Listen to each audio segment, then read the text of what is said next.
Bonjour mes frères et sœurs, que la paix du Christ soit avec vous. En ce jour, nous avons pour thème qui est le malheur atteint souvent les justes. Le malheur atteint souvent le juste.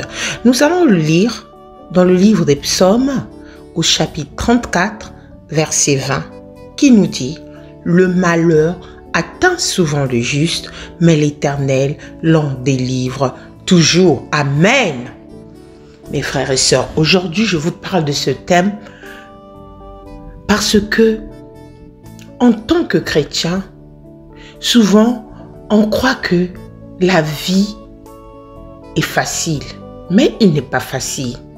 Mais l'Éternel dit dans cette parole depuis Psaume 34, verset 20, « Le malheur atteint souvent les justes, mais l'Éternel en délivre toujours. » Le juste ici, mes frères et sœurs, est celui qui s'est repenti, qui croit dans son cœur et confesse avec sa bouche. Aujourd'hui, les gens croient que naître de nouveau rime avec adieu les problèmes. Mes frères et sœurs, aujourd'hui, quand tu es né de nouveau, tu ne peux pas te dire que tu n'auras plus des problèmes. Non, mais c'est faux. Car Jésus-Christ lui-même a dit à ses disciples qu'il rencontrerait des problèmes dans ce monde, mais qu'ils devaient garder la foi, car Jésus-Christ a vaincu. La différence, mes frères et sœurs, entre un homme juste et un païen, c'est que le juste garde confiance en Dieu. Il croit toujours en un lendemain. Un lendemain meilleur, mes frères et sœurs, quel que soit l'obstacle rencontré. Mon frère et ma sœur, toi qui m'écoutes aujourd'hui, rappelez-vous toujours que le jour où tu as reçu Jésus-Christ dans ta vie, tu as déclaré la guerre au diable. C'est pourquoi il persécute plus les hommes justes que les païens. Nombreux des chrétiens n'ont pas compris ça, mes frères et sœurs. Quand nous acceptons Jésus dans notre vie, nous déclarons la guerre au diable, mes frères et sœurs. Ne dites pas parce que vous êtes nés de nouveau, que vous avez accepté Jésus-Christ dans votre vie, que vous n'aurez plus des problèmes, que vous n'allez pas rencontrer des obstacles.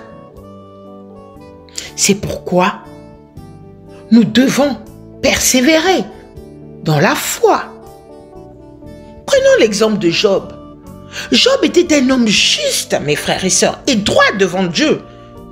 Mais cela n'a pas empêché que le diable le tente en détruisant sa famille, toute sa richesse et en s'attaquant à son corps. Mes frères, Job est arrivé au point où il ne pouvait plus supporter tous ses malheurs. Il a même perdu la foi. Mais après, il s'est repenti et a reconnu la grandeur et la bonté de l'Éternel notre Dieu. L'Éternel s'est alors levé pour témoigner de la droiture de Job et l'a béni en lui redonnant une richesse de loin supérieure à tout ce qu'il avait perdu et en multipliant le nombre de jours de sa vie. Il se peut, mon frère et ma sœur, il se peut que tu endures toi aussi des problèmes à la limite du supportable. Il se peut même que dans un moment de désarroi, tu aies perdu la foi. Ce qui est important est que tu te ressaisisses, que tu te répandes et Dieu viendra à ton secours. Mon frère et ma sœur, il y a beaucoup de chrétiens qui sont dans des obstacles, qui sont dans des difficultés, qui se disent « Mais Dieu m'a abandonné. » Dieu n'abandonne personne. Tu vois la différence et le païen. Le païen, tu as l'impression, tu te dis « Mais lui, il n'a rien, pourquoi moi ?» Non, ne nous posez pas la question. Mais regardez comment Dieu a témoigné. Malgré que Job avait perdu la foi, mais il s'est ressaisi. Mon frère, ressaisis-toi, réponds-toi. Quel que soit ce que tu es en train de vivre en ce jour, à cet instant que je te parle, mon frère, garde ta foi envers ton Dieu. Parce que c'est pendant ces obstacles que l'ennemi va t'envoyer des pensées négatives. Tu risques de tomber dans le piège d'une filée de l'oiseleur en ayant des pensées négatives. Il y a certains qui vont même voir des féticheurs. Il y a certains qui écoutent des conseils des mauvaises personnes, qui les emmènent dans des routes difficiles à s'en sortir après, des routes des sacrifices d'êtres humains, des routes de sacrifices de sang. Mon frère et ma sœur, repens-toi. Repentez-vous, mes frères et sœurs. Si tu es dans cette situation, ne sois pas étonné. Tu es un homme juste. Mets ta droiture auprès de ton Dieu, mon frère et ma sœur. Alléluia. Mets ta foi auprès de ton Dieu. Oui, mon frère et ma sœur, en ce moment, tu peux te dire, mais pourquoi Dieu laisse le malheur arriver aux bonnes personnes? On peut se poser cette question.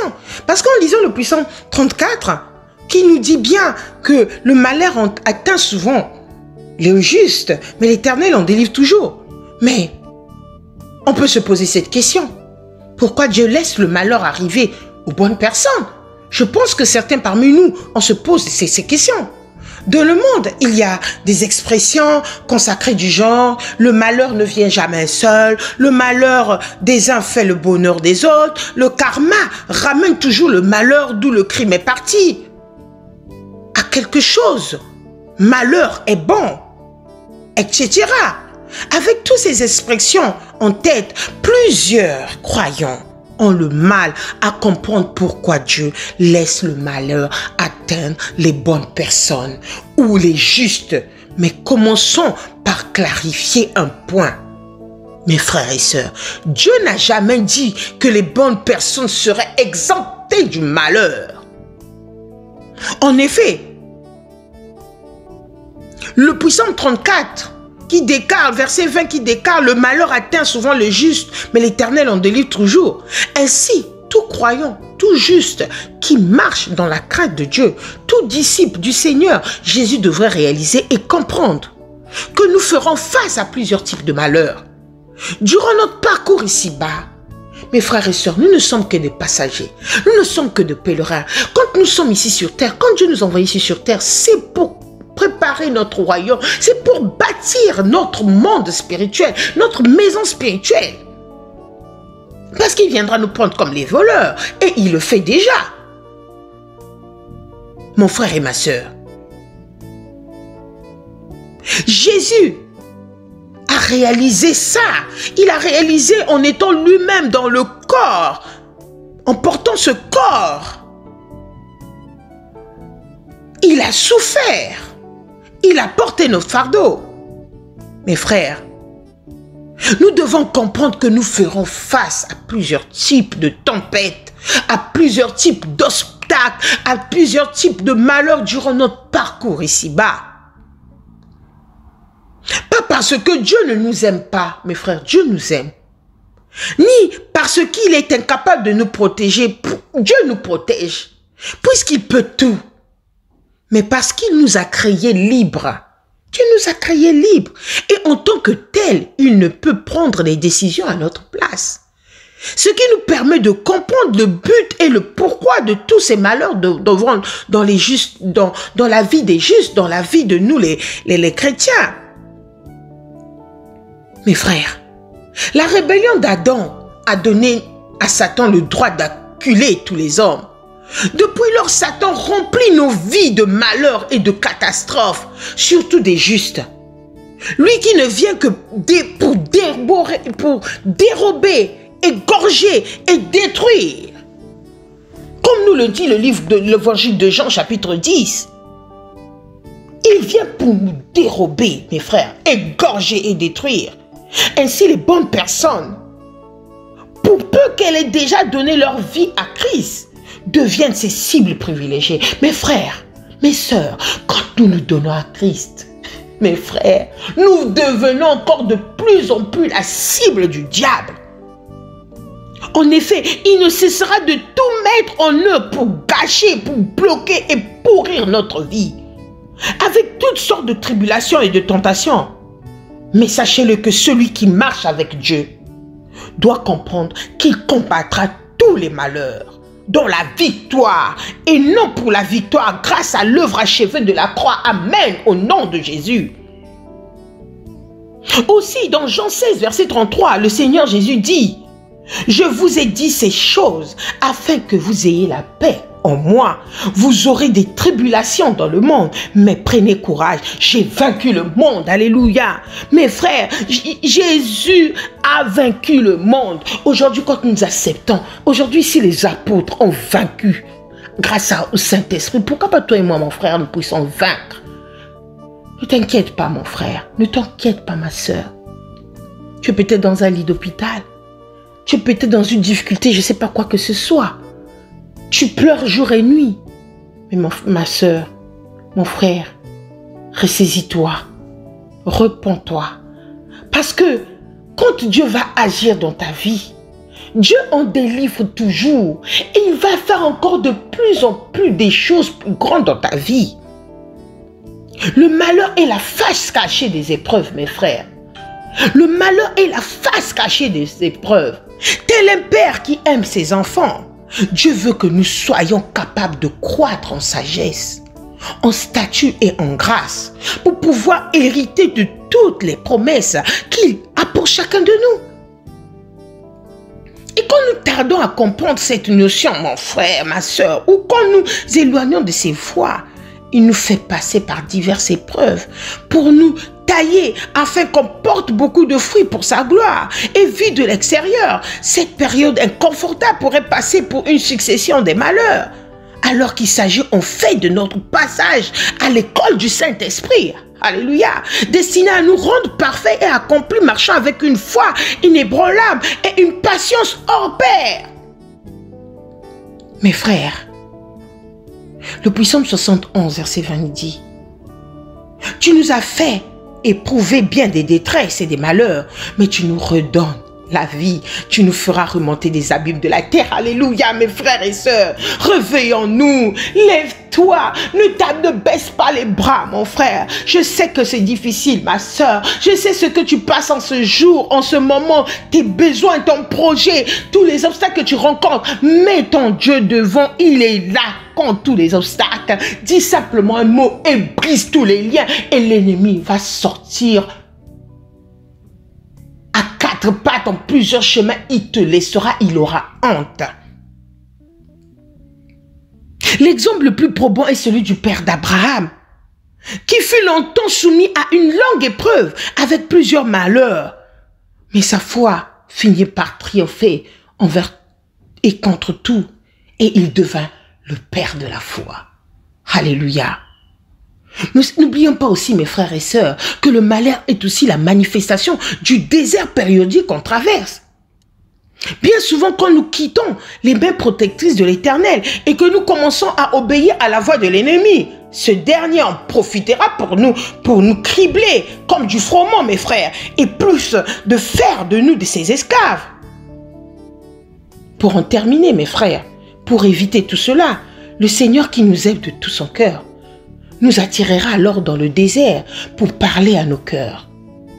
C'est pourquoi Osée 2, verset 14 nous dit: c'est pourquoi voici je veux l'attirer et la conduire au désert et je parlerai à son cœur. C'est ce que l'Éternel fit subir aux enfants d'Israël quand ces derniers refusèrent d'obéir à son ordre de monter à l'assaut de Canaan, ce qui leur a valu 40 années dans le désert, où plusieurs succomberont à la mort, jusqu'à ce qu'une nouvelle génération plus brave que la première accepte de prendre d'assaut Canaan et les géants sans peur ni crainte.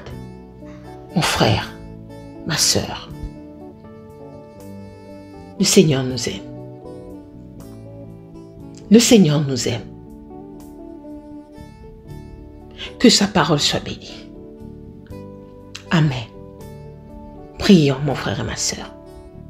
Éternel mon Dieu, en ce moment, à travers cette parole, qui est au Psaume 34, qui nous dit: le malheur atteint souvent les justes, et les justes, Dieu les en délivre toujours.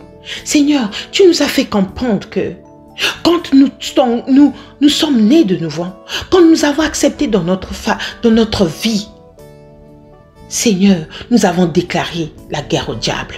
C'est pour cela, Seigneur, nous t'invoquons en ce moment, aujourd'hui, unis avec nos frères et sœurs. Nous invoquons ton Esprit Saint dans notre vie, comme tu as été avec les apôtres, comme tu as conduit les apôtres dans ce combat spirituel. Seigneur, écoute les prières de mes frères, écoute les prières de mes sœurs qui sont en difficulté, Seigneur, que leurs larmes puissent être transformées en joie. Père, mets cette assurance de foi dans nos cœurs, afin que l'ennemi soit confondu. Seigneur, nous avons la foi en ton nom, Seigneur Jésus-Christ. Que quels que soient les obstacles, quelle que soit la tempête, nous sortirons toujours plus que vainqueurs en ton nom, Seigneur Jésus. Père, en ce moment, écoute nos prières. Seigneur, il y a des frères, il y a des sœurs qui sont malades. Il y a des frères, il y a des sœurs qui sont en difficulté, qui cherchent à avoir un enfant, qui cherchent le boulot, qui cherchent plusieurs choses. Il y a des gens qui sont dans la perdition. Il y a des gens qui n'ont pas de maison, là où dormir. Il y a des gens qui manquent à manger. Il y a des gens, Seigneur, il y a plusieurs personnes qui sont dans la souffrance.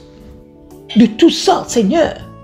Mais mon frère, ma soeur qui m'écoute en ce jour, toi seul tu connais leur souffrance. Mais Seigneur, mets cette assurance et pardonne-nous nos offenses. Mets cette assurance en nous, Seigneur, pour pouvoir montrer à l'ennemi que nous serons plus que vainqueurs. Seigneur, merci pour cette assurance, car tu nous aimes. Alléluia.